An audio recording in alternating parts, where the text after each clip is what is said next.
hidrogen itu dibagi menjadi dua, yaitu suspensi dan juga koloid. Yang akan kita bahas pada pertemuan kali ini. Nah, kalau campuran hidrogen yang suspensi ini, yaitu pasir dan air, masih bisa dibedakan mana yang air, mana yang pasir.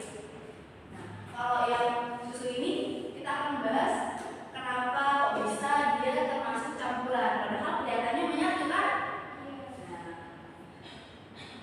jadi motivasi belajar kita pada siang hari ini yaitu sistem koloid mengajarkan bahwa suatu yang tampak kecil dapat memberikan manfaat yang besar. Begitu pula dengan usaha belajar yang kalian lakukan hari ini. Setiap ilmu yang dipelajari sekecil apapun akan menjadi bekal yang berharga untuk mencapai cita-cita dan kesuksesan di masa depan. Dan di sini pada pelajaran siang hari ini kita akan menggunakan model discovery learning. Dalam model ini ada beberapa tahapan. Yang pertama yaitu simulation, yang kedua yaitu problem statement, yang ketiga itu data collection, yang keempat yaitu data processing, yang kelima itu verification, yang keenam yaitu generalization. Dan tujuan kita mempelajari koloid ini yaitu agar kalian dapat menjelaskan apa itu pengertian sistem koloid. Yang kedua yaitu membedakan fase-fase yang ada pada koloid ini, dan juga mengklasifikasikan berbagai macam jenis-jenis koloid berdasarkan fase-fase yang ada dalam sistem koloid. Yang terakhir yaitu agar kalian menunjukkan sikap kerjasama dan tanggung jawab dalam diskusi. Nah, lihatlah kedua gambar ini. Dari kedua gambar ini, apa persamaan yang kalian amati dari kedua gambar ini? Sama-sama warna putih. Nah, sama-sama warna putih. Dan mengapa keduanya tampak gelap tapi tidak langsung mengendap? Kenapa? Belum tahu kan? Habis ini kita akan membahasnya. Berikutnya Ibu akan membagikan kalian menjadi beberapa kelompok, di mana setiap kelompok itu mendapatkan satu LKPD.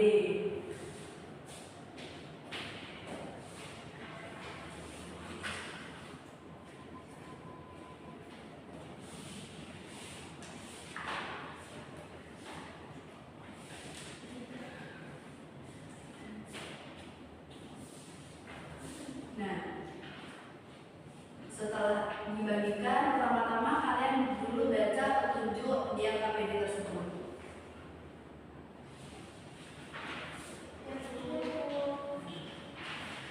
Sudah?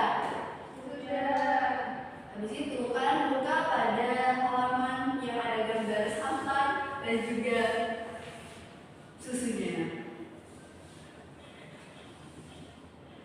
Nah, habis itu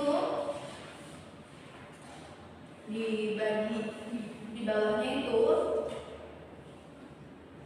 ada soal yaitu kalian harus merumuskan masalah dan juga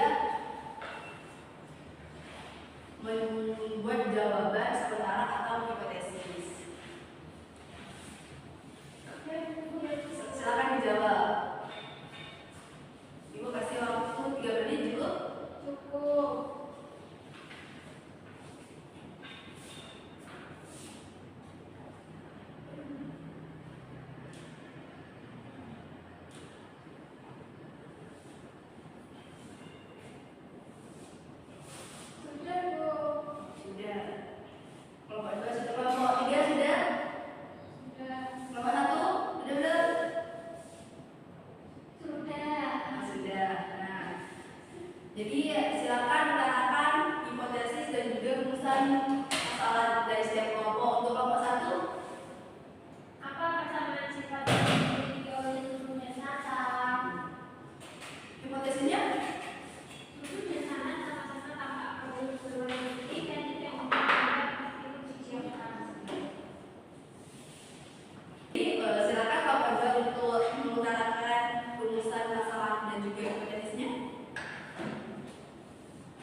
kasih waktu 10 menit cukup.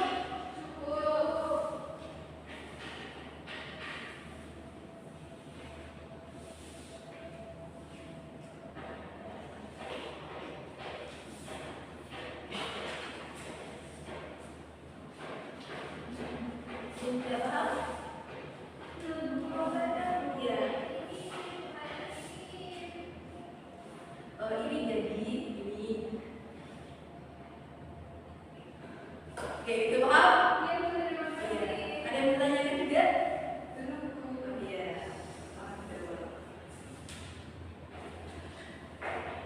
Apakah sudah dijawab semuanya? Nah, untuk kegiatan berikutnya yaitu setiap kelompok maju untuk menjawab hasil diskusi yang telah kalian lakukan.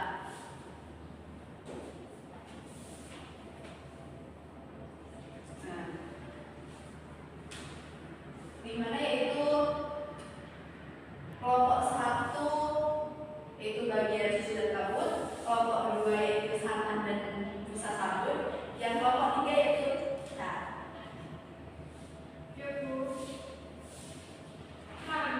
Ya, silakan maju.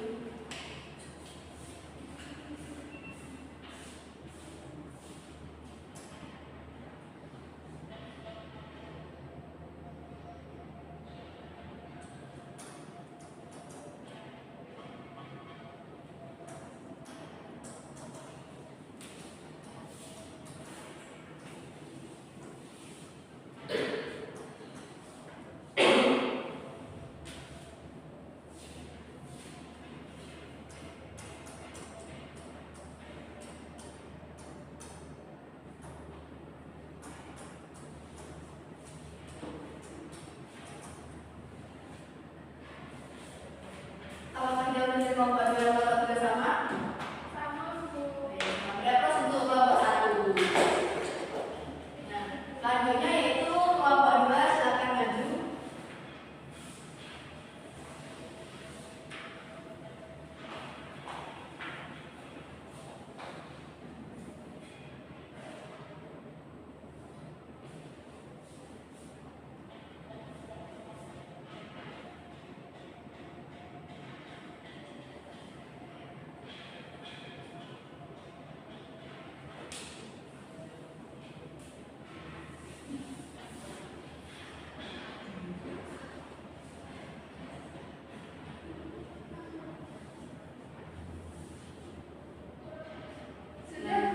Terima kasih. Apakah jawaban dari kelompok 1 dan 3 sama dengan kelompok 2? Berapa untuk kelompok 2? Nah, selanjutnya itu yang terakhir ada kelompok 3, silakan maju.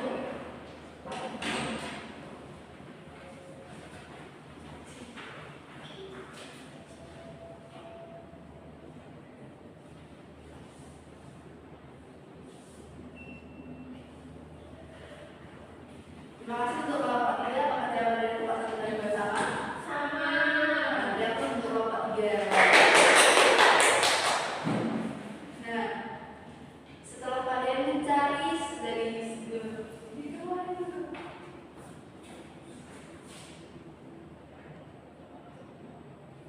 setelah kalian mencari informasi dari internet, buku, dan informasi lainnya,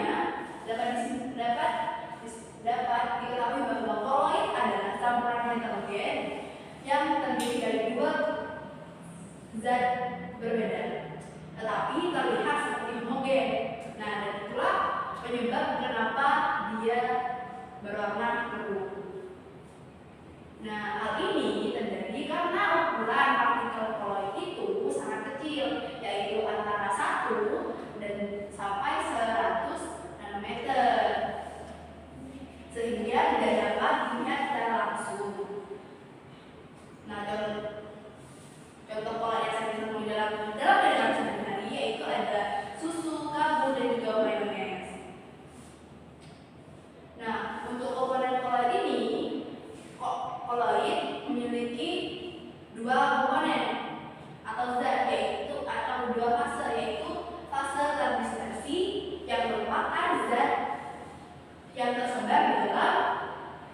berbentuk partikel kecil. Sedangkan yang kedua yaitu ada medium berdispersi, di mana itu adalah zat tempat partikel tersebut tersebar. Nah, jadi perbedaan di gambar awal tadi yaitu gambar air gula, susu sama air pasir, itu yang ada sebagai berikut, di mana larutan itu untuk ukuran partikelnya kurang lebih dari 1 nanometer. Sedangkan untuk koloid itu terdiri ukuran partikelnya itu 1 sampai 100 nanometer. Sedangkan suspensi itu lebih dari 100 nanometer. Dan untuk keadaan homogenitasnya larutan yaitu homogen, koloid heterogen, sedangkan suspensi yaitu heterogen. Untuk kestabilan, larutan sama koloid ini sama-sama stabil, sedangkan untuk suspensi tidak stabil. Nah, untuk jumlah fase larutan memiliki 1, sedangkan koloid dan suspensi memiliki 2, di mana komponen dari setiap campuran ini larutan terdiri dari pelarut dan juga zat pelarut. Sedangkan koloid terdiri dari medium berdispersi dan juga zat transversi. Untuk suspensi juga sama, terdiri dari medium berdispersi dan zat transversi. Nah, untuk penyaringan larutan ini tidak bisa disaring. Sedangkan koloid itu bisa disaring tapi menggunakan penyaring ultra. Sedangkan yang suspensi masih bisa disaring. Untuk kondisinya larutan ini berwarna jernih, sedangkan koloid keruh dan suspensi juga keruh. Nah, berikutnya adalah macam-macam jenis-jenis koloid. Yang pertama adalah aerosol cair, di mana fase terdispersinya yaitu cair dan medium berdispersinya yaitu gas. Contohnya ada kabut, awan, dan juga semprotan parfum. Untuk aerosol padat itu fase terdispersinya yaitu padat dan medium berdispersinya yaitu gas. Contohnya ada asap, dan juga debu di udara. Untuk yang ketiga itu ada buih cair, di mana fase terdispersinya yaitu gas dan medium berdispersinya yaitu cair. Seperti contohnya itu krim dan juga santan. Jadi santan yang ada pada gambar di awal itu termasuk jenis buih cair. Nah, selanjutnya ada jenis koloid emulsi, di mana fase terdispersinya yaitu cair dan medium berdispersinya cair, jadi sama-sama cair. Contohnya yaitu emulsi susu, minyak ikan, dan juga mayones. Jadi susu itu masuk ke emulsi. Nah, untuk jenis koloid berikutnya itu ada sop, di mana fase terdispersinya yaitu padat dan juga medium berdispersinya yaitu cair. Di mana contohnya itu ada cat, tinta, dan juga sabun. Nah, yang keenam yaitu ada buih padat, di mana fase terdispersinya yaitu gas dan medium berdispersinya yaitu padat. Yang berikutnya itu ada yang contohnya adalah bisa ban, spons,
pembahasan